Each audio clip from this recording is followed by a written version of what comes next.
बहुत बड़ी आग जलती थी जिसको हर वक्त ऑयल और लकड़ी की सप्लाई मिलती रहती थी। इस लाइट हाउस को दुनिया के 7 एंशिएंट अजूबों में से एक भी माना गया था। लेकिन सिर्फ इसके साइज की वजह से ये लाइट हाउस अमेजिंग नहीं था, बल्कि इसके पीछे इसका जीनियस डिजाइन भी था। सो स्ट्राटस ने लाइट को और ज्यादा बढ़ाने के लिए मिरर और लेंस का सिस्टम भी बनाया था, जिसकी मदद से मीलों दूर जहाज को भी इसकी रोशनी आराम से दिखाई देती थी। जैसे ही लाइट हाउस के बनने की बात फैलती है तो दूर के सेलर्स ने सुकून का सांस लिया। अब उन लोगों को इस लाइट हाउस की वजह से अलेक्जेंड्रिया के हेलो जी, अस्सलाम वालेकुम। तो वेलकम बैक हो गया आपका न्यू वीडियो के अंदर। तो आज की वीडियो के अंदर हम जिस वीडियो पर रिएक्शन देने आ रहे हैं वो है लाइट हाउस, जो कि पिछले 2 वीक से काफ़ी ज़्यादा इसका जो है वो मसला चल रहा है कि लोग जॉब के लिए अप्लाई कर रहे हैं। और पाकिस्तानी एक खतून है जो जिसने अप्लाई किया और वो वहाँ गई और 1 हफ्ते बाद उसकी जो है वो डेथ होगी। प्राइस तो इसकी जो है वो काम करने की जो वो तनख्वाह है वो तो काफ़ी ज़्यादा, तकरीबन 30 करोड़ रुपए है जो पाकिस्तानी बनते हैं। तो ये तो इसका फ़ायदा हमें यानी खुशी इसलिए जा रही वहाँ। और दूसरी कि वहाँ पर इतना नुकसान है कि इंसान की मौत ही है जो उसको वहाँ पे जाके मार देगी। यानी कि इतना पानी की लहरें जो हर 2 सेकंड 2-3 सेकंड बाद उस टावर लाइट हाउस के साथ टकराती हैं। और इतना उस पानी की लहरों का खौफ जो कि इंसान को सुन कर इंसान जो है पागल होता है। और सबसे बुरी खबर ये है कि आप ना अपने घर वालों को जो है फ़ोन कर सकते हैं, ये वो कोई ऐसी सर्विस वहाँ पर मौजूद नहीं है। तो आपने वहाँ अकेले रहना है। तो वीडियो स्टार्ट करने से पहले अगर आप हमारे चैनल पर नए हैं तो इस चैनल को लाइक शेयर एंड सब्सक्राइब करना ना भूलिएगा। तो चलिए स्टार्ट करते हैं आज की वीडियो। Let's go.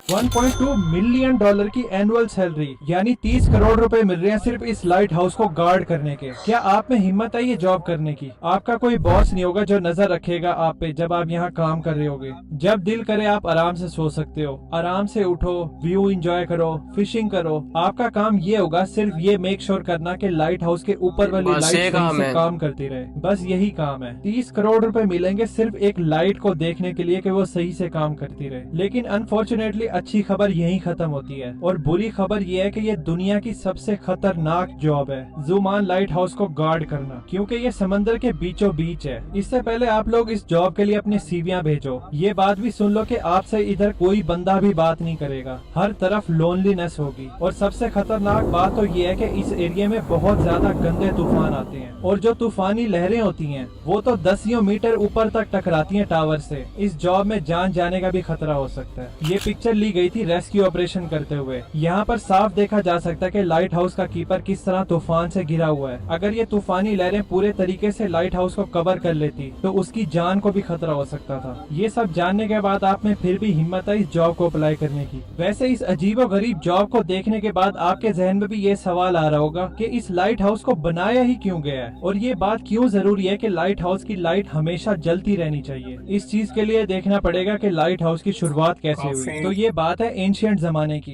जब सफर करने के लिए ना ही रोड्स हुआ करते थे और ना ही कोई गाड़ियां। तो लंबे सफर करने के लिए सबसे बेस्ट तरीका था पानी। एक बंदा था जिसका नाम था कैप्टन मार्सियस। ये बड़ा ही जबरदस्त सेलर था और अपने खतरनाक समुद्री सफर के बारे में जाना जाता था। इसके साथ एक इंसिडेंट होने वाला था। शिप्स तो पहले जमाने में लकड़ियों की होती थी। तो एक रात कैप्टन पानी में बहुत ही अंधेरे वाली जगह से गुजर रहे थे। पानी के नीचे बड़ी बड़ी रॉक्स थी जिससे इनकी शिप टकराती है। शिप में सुराख हो गया और वो उलट भी गई और इनको बहुत ज्यादा नुकसान हो जाता है। इस इंसिडेंट के बाद कैप्टन मार्सियस ने सोचा कि इस प्रॉब्लम का कोई ना कोई सोल्यूशन जरूर होगा जो इनको इस किस्म के खतरे से वार्न कर सके। अब ये तो हो गई एक प्रॉब्लम। दूसरी प्रॉब्लम ये है कि आपको पता है कि ओशियन बहुत ज्यादा बड़ा है और पैसिफिक ओशियन तो बस छोड़ ही दो। अगर हम पूरी दुनिया का लैंड एक जगह इकट्ठा कर दें 7 कॉन्टिनेंट्स को मिला के तो भी पैसिफिक ओशियन ज्यादा बड़ा होगा। इसको छोड़ो, अगर हम 5 मून्स भी इस एरिया में रख दें तो भी पैसिफिक ओशियन ज्यादा बड़ा होगा। अब आइडिया हो गया होगा आपको कि ये कितना बड़ा ओशियन है। जब पुराने जमाने में सेलर इस ओपन पानी में सफर करते थे तो उनको कुछ भी नहीं पता होता था कि अगली जमीन कितनी दूर है और इवन उसका रास्ता किधर से है। नेविगेशन उस दौर में दुनिया का सबसे बड़ा मसला था। जीपीएस या कोई एडवांस सिस्टम तो होता नहीं था जो सेलर्स को गाइड कर सके रास्ते के बारे में। जीपीएस इन्वेंट हुआ था 1973 में और पब्लिक के लिए अवेलेबल था 1978 में। कभी कभी गूगल मैप्स पे भी हम लोग टर्न को स्क्रीन पे देखने के बावजूद भी गलत मोड़ लेते हैं। फिर ये पुराने लोग तो क्या ही करते होंगे। तो इन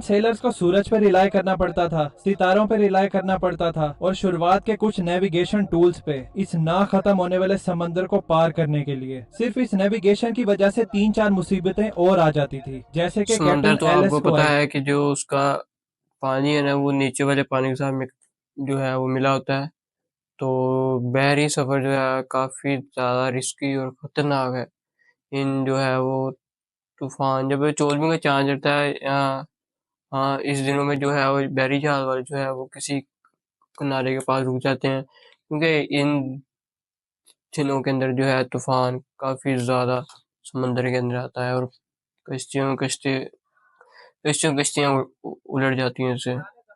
थी। पुराने जमाने में कैप्टन अपने क्रू के साथ पैसिफिक ओशन क्रॉस कर रहे थे, तो रात में एकदम से बादल आ जाते हैं जिसकी वजह से सितारे छुप जाते हैं, जिनको ये देखकर रास्ते का पता लगा रहे थे। और फिर समंदर के इस हिस्से में बहुत तेज तूफान आता है, तो ये लोग रास्ता भटक जाते हैं। जब सुबह होती है तो ये लोग ओपन ओशन में लॉस्ट हो गए थे। क्रू के पास ना ही कुछ खाने के लिए बचा था और ना ही कुछ पीने के लिए। भूख और प्यास की वजह से क्रू का बुरा हाल होता है। आपको भी पता होगा कि ओशन का पानी हम इंसान नहीं पी सकते, क्योंकि ये बहुत ही ज्यादा नमकीन होता है। इसके पीने से इंसान की मौत भी हो सकती है। तो ये लोग पानी में होने के बावजूद भी प्यासे थे। बहुत सारे क्रू मेंबर्स मर गए थे। कैप्टन को बहुत मुश्किल से लैंड मिला था और फाइनली ये लोग वहां पर जाकर स्टॉप करते हैं। अब दुनिया के सबसे पहले लाइट हाउस की शुरुआत होने वाली थी। इजिप्ट में मेडिटेरेनियन सी के साथ था एंशिएंट सिटी ऑफ अलेक्जेंड्रिया। वहां का रूलर था फिटोलमी द सेकंड फिलाडेल्फियस। इसका किंगडम उस टाइम एक प्रॉपर हब था ट्रेड कल्चर के लिए, लेकिन इस किंगडम के लिए सबसे बड़ा मसला था इसकी लोकेशन। अगर आप इस पिक्चर को गौर से देखें तो शहर के किनारे पे जाने के लिए यहाँ से गुजरना पड़ता था और इसके साथ में देखें कि कितने सारे पत्थर हैं। जब ट्रेड करने वाली शिप रात के टाइम इस जगह से तेज रफ्तार से गुजरती थी तो ये पानी के नीचे नोकदार पत्थरों से टकराती थी। ये शिप्स डूब जाती थी और इनके कार्गो भी जाया हो जाते थे, जिसकी वजह से इनके किंगडम को बहुत ज्यादा नुकसान हो रहा था। किंग पेटोलमी ने अपने किंगडम की मैरीन ट्रेड रूट की सेफ्टी के लिए उस टाइम के एक्सपर्ट और ब्रिलियंट आर्किटेक्ट सोस्ट्रेटस ऑफ सिनिडस को बुलवाया और उनसे इसके सोल्यूशन के लिए मदद मांगी। दोनों ने मिलकर बहुत ही जबरदस्त प्लान बनाया, एक रोशनी के बड़े से मीनार को बनाना जो शिप्स को गाइड किया करेगा सेफ्टी की तरफ और साथ ही इनको वार्न भी करेगा पानी के लहरों के नीचे मौजूद खतरे से। डिटर्मिनेशन के साथ सोस्ट्राटस काम शुरू कर देते हैं, लेकिन इनको ये नहीं पता था कि जो चीज ये बना रहे हैं वो one of the greatest engineering Marvel बनने वाला है एंशिएंट वर्ल्ड का,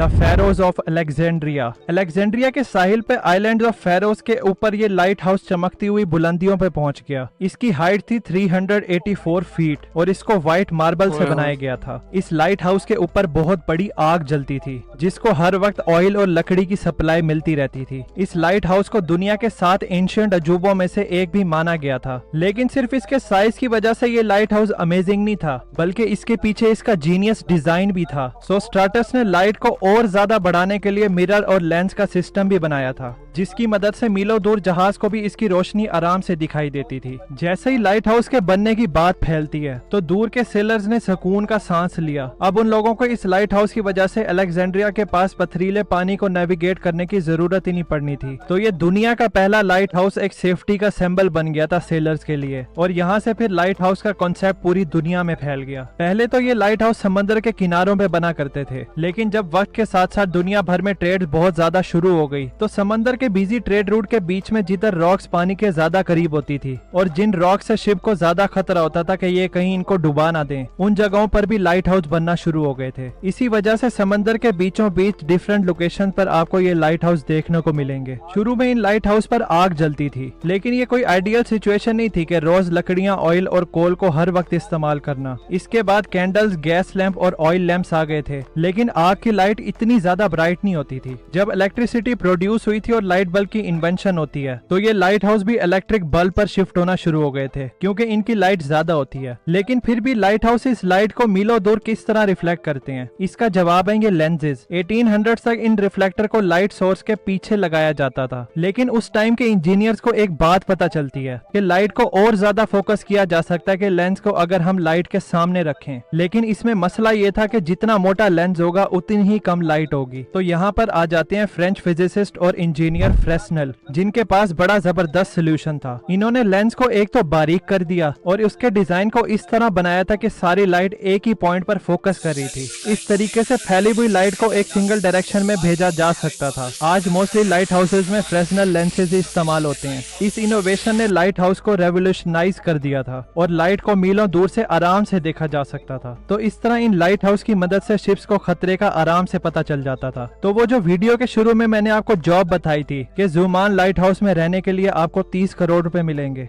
सिर्फ आपने ये देखना कि लाइट हाउस की लाइट जलती रहे। अब भी क्या आप लोग इस जॉब को करने के लिए इंटरेस्टेड हैं? कमेंट्स में जरूर बताना। ये लाइट हाउस तो एंशिएंट जमाने में बना था और इसने पूरी दुनिया की मैरीन ट्रेड की सेफ्टी को रेवोल्यूशनाइज कर दिया था। ये तो एंशिएंट राजा की तरफ से बहुत अच्छा कदम होता है, लेकिन हर एंशिएंट राजा भी अच्छा नहीं होता, बल्कि इन्होंने तो जुल्म की हदें पार की हुई थी। ये राजा छोटे छोटे क्राइम्स पर ऐसी सजाएं देते थे जिनको देखकर आपके रोंगटे खड़े हो जाएंगे। इनकी इन्हीं 6 सजाओं पे मैंने ये वाली वीडियो बनाई है। आपको हाईली रिकमेंड करूंगा कि आप जरूर देखना। मिलते हैं फिर उस दौर। तो ये थी हमारी आज की वीडियो। इसके अंदर आपको बताया गया कि जो है वो लाइट हाउस की जॉब का किस तरह वो यानी कि किस काम के लिए उसको बनाया गया। अब ये तो कराची के अंदर भी है। जो मिस्टर लिटिल दरमी है उन्होंने 40 आवर गुजारे हैं इसके अंदर, तो आप उनका ब्लॉग देख सकते हैं। तो काफ़ी ज़्यादा रिस्की है काम, पैसे भी बहुत ज़्यादा है। पाकिस्तानी है तो बस पैसे देखते हैं, जान जाए बाढ़ में जाए, हालात ही ऐसे कर दिए हैं, क्या कर रहे हैं वो भी। तो मिलते हैं न्यू वीडियो में। अपना बहुत सारा ख्याल रखिएगा और हमारे चैनल का भी, ताकि इसको सब्सक्राइब मिले। चैनल को लाइक शेयर एंड सब्सक्राइब करना ना भूलिएगा। तो मिलते हैं नेक्स्ट वीडियो में। अपना बहुत सारा ख्याल रखिएगा। अल्लाह हाफिज़।